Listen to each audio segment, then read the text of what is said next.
This island isn't on your bucket list. It's not in any travel guide, and it never will be. Just beyond the turquoise waters of the Bay of Bengal lies a place untouched by time, North Sentinel Island. All right, so first off, I do want to ask you, can you kind of break down for me your thoughts overall when you hear that this whole situation has even happened?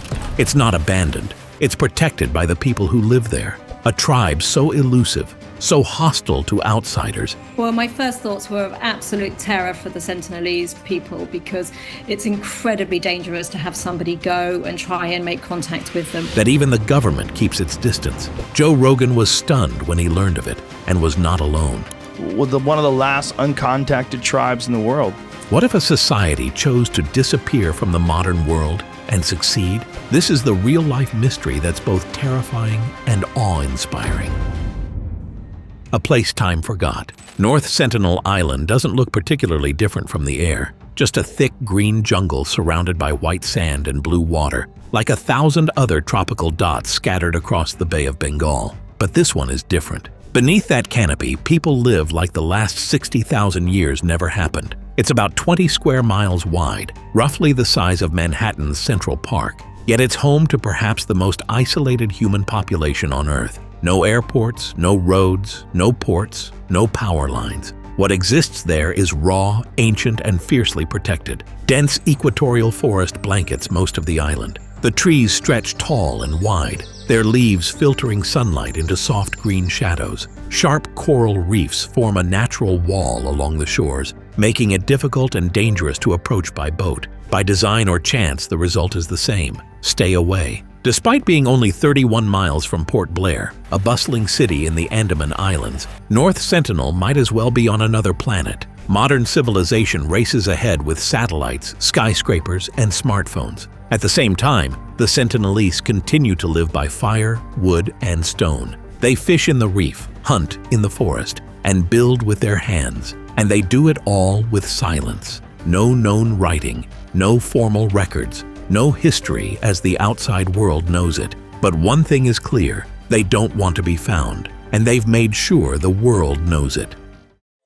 First encounters and colonial curiosity. The first outsiders to look at North Sentinel Island didn't approach its beaches. In 1771, British East India Company sailors spotted flickers of firelight from the darkness offshore. That was all. No contact, no names, just sparks in the trees. For decades, that was enough. Then came the colonial curiosity. In 1880, British naval officer Maurice Vidal Portman led an expedition ashore. He didn't come empty-handed. He came with armed men. They found a deserted village and, instead of turning back, they hunted for its residents. Portman captured 6 Sentinelese, a pair of elderly people and 4 children, and brought them to Port Blair. The result was tragic. The elders died quickly, likely from exposure to foreign germs. Fearing more death, Portman returned the children to the island with gifts, but the damage was done. From that point forward, the Sentinelese's response to visitors became predictable: immediate hostility. In 1896, a prisoner escaped a British colony and drifted to the island. Days later, his body was found, riddled with arrows, his throat slit. During World War II, Japanese airmen crash-landed near North Sentinel. Those who made it to shore never made it off. By the mid-20th century, every approach followed the same script: step too close, and you're met with bows and arrows. Even gifts were suspect. Unlike other tribal groups that eventually accepted contact or assimilation, the Sentinelese doubled down. Each generation inherited the same lesson: outsiders bring death. And perhaps that's what's most remarkable. Over centuries, through war, colonization, and globalization, this tribe made one thing clear: they didn't want technology, they didn't want religion, they didn't want to be rescued. They wanted to be left alone, and they were willing to fight for it. Rogan's fascination. Joe Rogan has interviewed astronauts, biologists, conspiracy theorists, and survivalists, but few topics like North Sentinel Island have lit up his curiosity. On several podcast episodes, he's returned to the same stunned question: how is this even possible today? In one conversation with anthropologist Brett Weinstein, Rogan marveled at the Sentinelese. "They don't know we've been to the moon," he said. "They don't know the Beatles existed." It wasn't mockery, it was awe. To him, the tribe wasn't primitive. They mirror what we've lost: simplicity, connection to nature, and total independence from modern chaos. Like if you ever gone through human history, there's now like, well, there was a period of 100 years where there was no wars. Rogan often frames their story in contrast to our own. We're losing our minds over social media, and these people are still making fire, he said in another episode. It wasn't judgment, it was envy. He was fascinated by the idea that a human society could thrive without smartphones, cities, or even agriculture. Rogan took it further with survival expert Forrest Galante. Everyone else got colonized, conquered, converted, but not them. They said no, and they meant it. He admired their refusal, their fierce autonomy.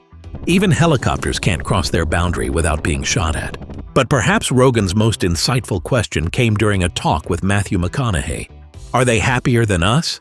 No traffic, no stress, no endless scroll of news, just life, hunting, fishing, sleeping under the stars. For Rogan, the Sentinelese aren't just a tribe, they're a living question. What does it mean to be human, and have we strayed too far from the answer?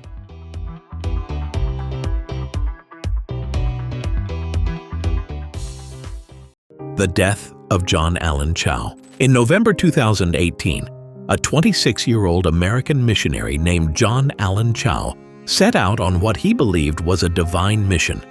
His goal was simple. In his eyes, bring Christianity to the Sentinelese.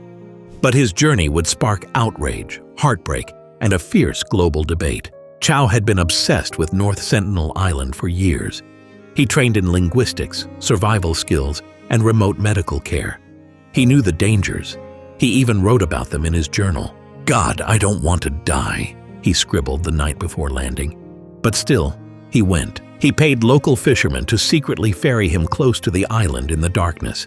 Then, he paddled ashore alone in a kayak, armed with gifts, fish, scissors, a soccer ball, and a waterproof Bible. The response was swift and brutal. On his first approach, an arrow pierced his Bible. He retreated. The next day, the fishermen watched from a distance and stepped onto the island. This time, they saw his body dragged along the beach by tribesmen, a rope around his neck. News of his death exploded worldwide. This was a journey American missionary John Chow was warned against taking. The island was off limits to protect outsiders and the tribe, which has no immunity to modern diseases. Some called him a martyr. Others called him reckless. Anthropologists were furious. Chow hadn't just risked his life, but the tribe's survival. The Sentinelese have no immunity to common illnesses. A simple cold could wipe out their entire population. Indian authorities faced a grim choice: attempt recovery and risk more lives, or leave him. They chose to leave him. Chow's body was never recovered. His story became a flashpoint. Was he a hero, a fool, a threat? What's certain is this: his final journey shattered the fragile silence surrounding the island and reminded the world just how dangerous good intentions can be.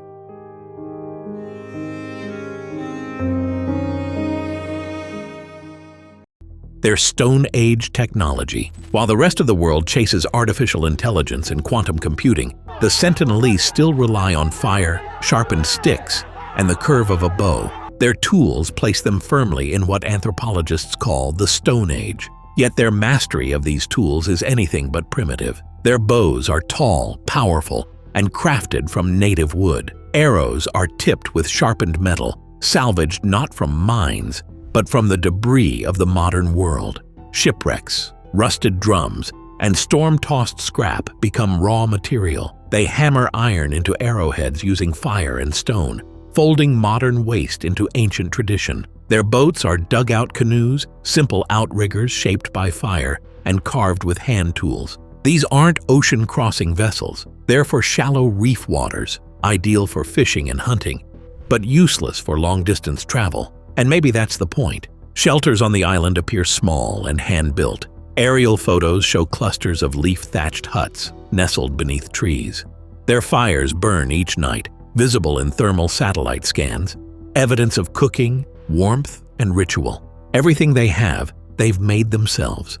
No imports, no upgrades, no dependence. To the outside world, this might seem like deprivation, but for the Sentinelese, it's autonomy. Their technology may be ancient, but it works. It feeds them, protects them, and sustains a life they've chosen to preserve. No updates required. Now first, like always, be sure to hit the like button down below. It helps us out tremendously with the reach of this video. Thank you. Legends of resistance. Few human groups have earned a reputation like the Sentinelese, not for conquest or expansion, but for an unbroken record of defiance. Their resistance to outsiders isn't a phase, it's a legacy, passed down like a sacred law. In 1981, MV Primrose's cargo ship ran aground on a reef just off North Sentinel. The stranded crew reported a chilling sight, figures gathering on the beach with bows, arrows, and spears. Day by day, the tribe crept closer, building boats and preparing an attack. The crew had to fight them off with iron bars and signal flares until helicopters finally rescued them. In 2004, after the catastrophic Indian Ocean tsunami, Well, it's been 2 decades since the 2004 tsunami struck on this day, when the world awoke to one of the deadliest natural disasters in modern history. a reconnaissance helicopter flew over the island to check for survivors. They found it unforgettable, a lone sentinel warrior on the beach, bow drawn, firing arrows at the hovering aircraft. It was a warning. They had survived, and nothing had changed. Even in death, their message is clear. In 2006, 2 fishermen illegally poaching near the island drifted too close in their sleep. They were killed. When a helicopter came to retrieve the bodies, it was driven away by more arrows. Generation after generation, the Sentinelese have made one thing clear. They don't ask for protection. They enforce it. Their response is not chaotic, it's coordinated. They patrol their beaches, they recognize patterns, they act together, and always the message is the same: stay away. How the government responded.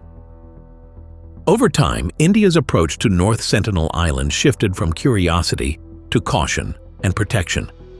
What began as sporadic attempts at contact slowly evolved into one of the strictest preservation policies in the world. In the 1960s and 70s, Indian anthropologists led government-backed expeditions to the island, hoping to build trust. They left gifts, coconuts, bananas, mirrors, and iron tools on the beach. Sometimes the items were accepted. Most times they were ignored or met with arrows. Any closer approach triggered hostility. By the late 1990s, the message was clear. The Sentinelese didn't want friendship. They wanted space. In 2005, the Indian government drew a hard line. A 3-nautical-mile exclusion zone was established around the island. Entry became a criminal offense. No tourists, no journalists, no researchers, no exceptions. After the 2004 tsunami, even emergency helicopters were repelled. The tribe's signal was unmistakable. They would rather die than be rescued. Today, the Indian Navy patrols the waters to keep outsiders away. The island is officially a tribal reserve. No cameras, no contact, no interference. It's a rare stance in the modern world, one of deliberate inaction. And in that silence, India has made a powerful decision to honor a tribe's will, even when that will rejects the world itself.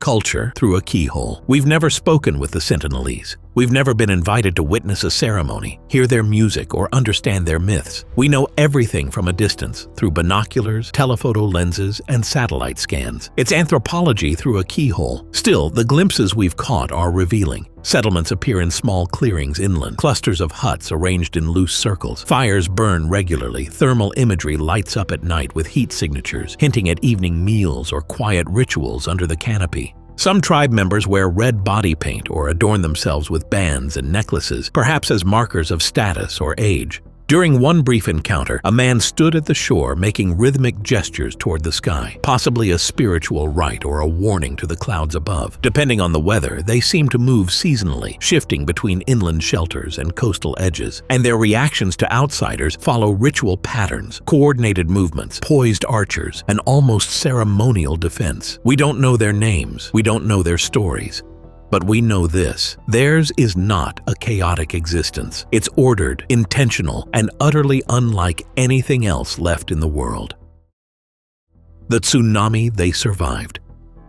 In 2004, a colossal wave tore across the Indian Ocean, claiming over 230,000 lives and leveling entire coastlines. Villages were erased. Survivors clung to the wreckage. But on North Sentinel Island, isolated, unconnected, and without warning systems, the uncontacted tribe endured. When Indian helicopters flew over the island days later, expecting ruin, they were met by a startling image. A lone sentinel warrior on the beach, bow drawn, challenging the aircraft.